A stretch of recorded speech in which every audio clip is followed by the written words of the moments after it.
Informasi lainnya, Saudara, mahasiswi korban penganiayaan di kampus Universitas Islam Negeri Sultan Syarif Kasim Riau mengalami luka parah. Dari hasil pemeriksaan, motif pelaku karena sakit hati akibat cinta yang tak berbalas. Polisi telah menetapkan pelaku RM sebagai tersangka penganiayaan terhadap Faradila Ayu Pramesti, mahasiswi Fakultas Syariah dan Ilmu Hukum UIN Suska Riau. Pelaku dan korban sama-sama satu fakultas di UIN Suska Riau. Pelaku disebut nekat menganiaya korban akibat sakit hati karena korban tidak membalas cintanya. Korban mengalami 8 luka akibat penganiayaan. Tersangka juga mengaku sudah merencanakan hal ini sejak November tahun lalu. Polisi juga segera memeriksa kejiwaan tersangka.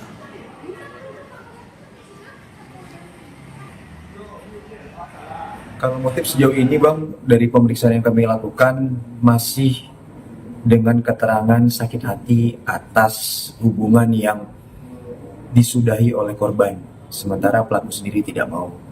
Kami tanyakan hubungan ini sendiri apa kepada pelaku. Pelaku sendiri menyatakan dia merasa sudah lebih dari sekedar teman dengan korban, namun korban sendiri tidak merasakan hal yang sama.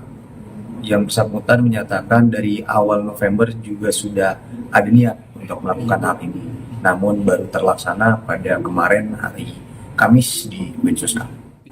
Psikologi nanti coba kami buat surat untuk melakukan pemeriksaan terhadap psikologi si tersangka.